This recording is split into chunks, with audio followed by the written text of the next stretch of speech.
Exam 21 के platform पर आपका वेलकम है। इस भाग में हम लोग मॉडर्न इंडिया यानी आधुनिक भारत के इम्पॉर्टेंट क्वेश्चंस को देखेंगे और यह प्रश्न एग्जाम के दृष्टिकोण से बहुत ही महत्वपूर्ण है। यह प्रश्न एग्जाम में बार बार पूछे भी जाते हैं। तो आइए इन प्रश्नों को हम लोग प्रारंभ करते हैं और आप लोग एग्जाम 21 चैनल को सब्सक्राइब अवश्य कर लीजिएगा, जिससे आने वाले वीडियो का नोटिफिकेशन आप लोगों को तत्काल मिल जाए। और यह प्रश्न इंदिरा जीएस इंस्टीट्यूट के प्लेटफॉर्म पर भी अवेलेबल है, वहाँ पर भी आप लोग इन प्रश्नों को देख सकते हैं। तो आइए इस सेशन के इम्पॉर्टेंट प्रश्नों को देखते हैं। इस सेशन का फर्स्ट क्वेश्चन है, मानव बलि प्रथा का निषेध करने के कारण अंग्रेजों के विरुद्ध विद्रोह करने वाली जनजाति का नाम। Option A Kuki, option B Khond, option C Oraon and option D Naikda. इसका सही आंसर होगा बी खोंद। अगला प्रश्न है, कोल विद्रोह का नेतृत्व किसने किया। Option A Buddhu Bhagat, option B Surga, option C Sigrai and option D Jatra Bhagat. इसका सही आंसर होगा ए बुद्धू भगत। और यह कोल विद्रोह 1831 से 32 के बीच हुआ था। ओके, अगला प्रश्न है, बेल्लोर का विद्रोह किस गवर्नर जनरल के समय में हुआ था। Option A Wellesley, option B Lord Minto, option C Lord Cornwallis and option D Sir George Barlow. इसका सही आंसर होगा बी लॉर्ड मिंटो के समय में। और बेल्लोर वर्तमान में तमिलनाडु स्टेट में यानी तमिलनाडु राज्य में स्थित है, मद्रास के पास। यहाँ पर बेल्लोर में सैनिक विद्रोह हुआ था। ओके, सैनिकों द्वारा विद्रोह किया गया था। अगला प्रश्न है, हंटर कमीशन की रिपोर्ट में विकास पर विशेष जोर दिया गया। ऑप्शन ए बालिकाओं की शिक्षा को, ऑप्शन बी उच्च शिक्षा को, ऑप्शन सी प्राथमिक शिक्षा को एंड ऑप्शन डी तकनीकी शिक्षा को। इसका सही आंसर होगा सी प्राथमिक शिक्षा को, यानी प्राइमरी एजुकेशन पर विशेष फोकस किया गया इस हंटर कमीशन में। ओके, अगला प्रश्न है, प्रथम भारतीय शिक्षा आयोग की नियुक्ति किसने और किस वर्ष की। ऑप्शन ए लॉर्ड रिपन ने वर्ष 1882 में, option B Lord William Wedderburn ने वर्ष 1885 में, ऑप्शन सी लॉर्ड कर्जन ने वर्ष 1905 में, ऑप्शन डी लॉर्ड लिटन ने वर्ष 1880 में। इसका सही आंसर होगा ए लॉर्ड रिपन ने वर्ष 1882 में। ओके, अगला प्रश्न है, शिक्षा में सुधार हेतु ब्रिटिश सरकार ने सैडलर विश्वविद्यालय आयोग कब नियुक्त किया। Option A 1919, option B 1917, option C 1921, option D 1896। इसका सही आंसर होगा बी 1917। 1917 में सैडलर विश्वविद्यालय आयोग का गठन किया गया था या नियुक्त किया गया था। बहुत इंपॉर्टेंट क्वेश्चन है, एग्जाम में बार बार पूछे जाते हैं। अगला प्रश्न है, 1902 ईस्वी में लॉर्ड कर्जन ने 2 भारतीय सदस्यों को सम्मिलित करते हुए एक विश्वविद्यालय आयोग गठित किया। वे कौन थे। ऑप्शन ए बाल गंगाधर तिलक और सुरेंद्रनाथ बनर्जी, ऑप्शन बी गोपाल कृष्ण गोखले और राज बिहारी बोस, ऑप्शन सी सैयद हुसैन बिलग्रामी और सुरेंद्रनाथ बनर्जी, ऑप्शन डी सैयद हुसैन बिलग्रामी और न्यायमूर्ति गुरुदास बनर्जी। इसका सही आंसर होगा डी सैयद हुसैन बिलग्रामी और न्यायमूर्ति गुरुदास बनर्जी। ओके, अगला प्रश्न है, लॉर्ड मैकाले संबंधित हैं। ऑप्शन ए सेना के सुधार से, ऑप्शन बी सती प्रथा की समाप्ति से, ऑप्शन सी अंग्रेजी शिक्षा से एंड ऑप्शन डी अस्थायी बंदोबस्त से। इसका सही आंसर होगा सी अंग्रेजी शिक्षा से। Okay, Lord Macaulay important question है, अंग्रेजी शिक्षा से संबंधित थे। अगला प्रश्न है, डेक्कन एजुकेशन सोसाइटी की स्थापना से कौन संबंधित था। Option A justice Ranade, option B Firoz Shah Mehta, option C BG Tilak and option D Dayanand Saraswati. इसका सही आंसर होगा सी बीजी तिलक। अगला प्रश्न है, भारत में नारी आंदोलन इनकी प्रेरणा से प्रारंभ हुआ। Option A Padmabai Ranade, option B Annie Besant, option C Sarojini Naidu and option D Jyotiba Phule. इसका सही आंसर होगा डी ज्योतिबा फूले। अगला प्रश्न है,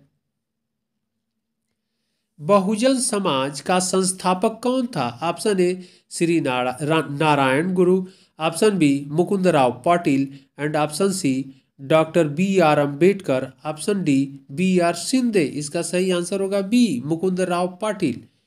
अगला प्रश्न है, किसके द्वारा मंदिरों में प्रवेश के अधिकार की मांग की प्रस्तुति के कारण 1899 ईस्वी में तिरुनेलवेली में भयंकर दंगे हुए? Option A Okaling, option B Nadaur, option C Mahar and option D Pali. इसका सही आंसर होगा बी नाडौर। अगला प्रश्न है, किसने कहा कि यदि भगवान अस्पृश्यता को सहन करते हैं तो मैं उन्हें भगवान नहीं मानूंगा? और ऑप्शन ए है B R Ambedkar, option B Bal Gangadhar Tilak and option C Lala Lajpat Rai and option D Mahatma Gandhi. इसका सही आंसर होगा बी बाल गंगाधर तिलक। तो यह स्टेटमेंट बहुत ही इंपॉर्टेंट है और यह स्टेटमेंट बाल गंगाधर तिलक का है कि यदि भगवान अस्पृश्यता को सहन करते हैं तो मैं उन्हें कभी भगवान नहीं मानूंगा। ओके, अगला प्रश्न है,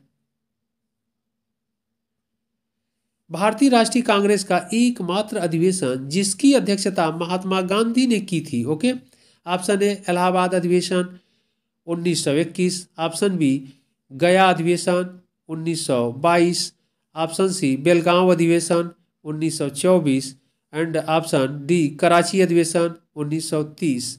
इसका सही आंसर होगा सी बेलगांव अधिवेशन 1924। महात्मा गांधी ने 1924 में बेलगांव अधिवेशन में भारतीय राष्ट्रीय कांग्रेस के एकमात्र अधिवेशन की अध्यक्षता किए थे। ओके, और बेलगांव वर्तमान में कर्नाटक राज्य में स्थित है, यानी कर्नाटक स्टेट में। ओके, अगला प्रश्न है,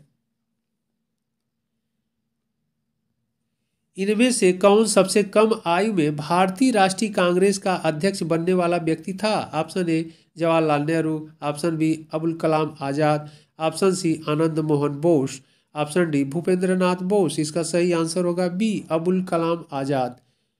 अगला प्रश्न है, काकोरी षड्यंत्र केस किस वर्ष में हुआ? ऑप्शन ए 1920 में, ऑप्शन बी 1925 में, ऑप्शन सी 1930 में एंड ऑप्शन डी 1935 में। इसका सही आंसर होगा बी 1925 में काकोरी षड्यंत्र केस हुआ था। और काकोरी वर्तमान में उत्तर प्रदेश राज्य में लखनऊ के पास स्थित है। काकोरी नामक एक स्टेशन है। ओके, और इसी स्टेशन काकोरी स्टेशन के पास ही या काकोरी स्टेशन पर ही जो ट्रेन आ रही थी 8 डाउन पैसेंजर ट्रेन, उससे सरकारी खजाना लाया जा रहा था। क्रांतिकारियों ने वहीं पर ट्रेन को रोक करके और सरकारी खजाने को लूट लिया। तो यह इम्पॉर्टेंट है। यह 1925 की घटना है, अगस्त मंथ का, अगस्त 1925। ओके, अगला प्रश्न है,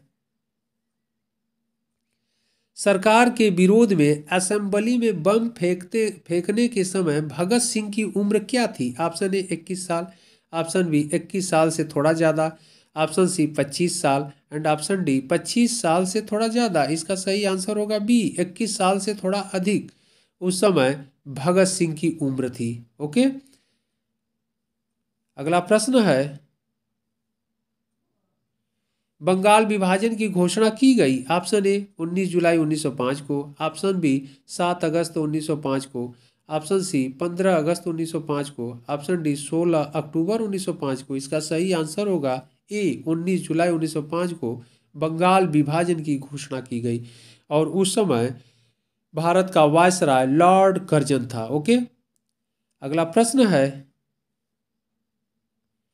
निम्नलिखित में कौन देश बंधु के नाम से प्रसिद्ध है? Option A Chandrashekhar, option B Chittaranjan Das, option C A O Hume, option D Annie Besant. इसका सही आंसर होगा बी चित्तरंजन दास को देश बंधु के नाम से भी जाना जाता है या देश बंधु के नाम से प्रसिद्ध है। ओके, अगला प्रश्न है, निम्नलिखित में से किस भारतीय नेता ने लंदन में प्रथम गोलमेज कॉन्फ्रेंस में भाग लिया था? Option A Maulana Mohammad Ali, option B Maulana Abul Kalam Azad, option C Mahatma Gandhi and option D Pandit Jawaharlal Nehru. इसका सही आंसर होगा ए मौलाना मोहम्मद अली। ओके, और जबकि महात्मा गांधी दूसरे या फर्स्ट गोलमेज कॉन्फ्रेंस या गोलमेज सम्मेलन की बात कह रहा है, जबकि महात्मा गांधी जी द्वितीय यानी सेकंड गोलमेज सम्मेलन में भाग लिए थे। ओके, अगला प्रश्न है, निम्नलिखित में से उत्तर प्रदेश के किस एक जनपद में भारत छोड़ो आंदोलन के दौरान समानांतर सरकार की स्थापना की गई? जनपद से तात्पर्य है डिस्ट्रिक्ट, जिला। ओके, तो उत्तर प्रदेश के किस एक जनपद में भारत छोड़ो आंदोलन के दौरान समानांतर सरकार की स्थापना की गई? भारत छोड़ो आंदोलन यानी क्विट इंडिया मूवमेंट से तात्पर्य है 1942 में जो भारत छोड़ो आंदोलन चला था, वहाँ पर उस दौरान समानांतर सरकार की स्थापना कहाँ पर की गई थी? ऑप्शन ए जौनपुर में, ऑप्शन बी आजमगढ़ में, ऑप्शन सी बलिया में एंड ऑप्शन डी गाजीपुर में। इसका सही आंसर होगा सी, बलिया में। ओके, अगला प्रश्न है, निम्नलिखित में से किस आंदोलन के साथ अरुणा आसफ अली जुड़ी हैं? ऑप्शन ए असहयोग आंदोलन, ऑप्शन बी सविनय अवज्ञा आंदोलन, ऑप्शन सी वैयक्तिक सत्याग्रह एंड ऑप्शन डी भारत छोड़ो आंदोलन। इसका सही आंसर होगा डी, भारत छोड़ो आंदोलन। ओके, से अरुणा आसफ अली जुड़ी हैं। बहुत इंपॉर्टेंट क्वेश्चन है, कई बार यह पूछा गया है। अगला प्रश्न है, निम्नलिखित में से किस वर्ष बंगाल के मिदनापुर जिले में जातीय सरकार की स्थापना हुई? जातीय सरकार की स्थापना हुई किस वर्ष?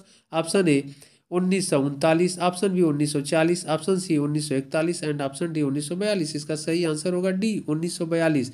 यानी भारत छोड़ो आंदोलन के दौरान ही बंगाल के मिदनापुर जिले में जातीय सरकार की स्थापना हुई। बहुत इंपॉर्टेंट क्वेश्चन है। तो यह इस सेशन के महत्वपूर्ण क्वेश्चन थे, यानी इंपॉर्टेंट क्वेश्चन थे। आप लोग इन प्रश्नों को अच्छे से देखिएगा, फिर हम लोग इंपॉर्टेंट क्वेश्चंस के साथ मिलते हैं अगले भाग में। तब तक के लिए धन्यवाद।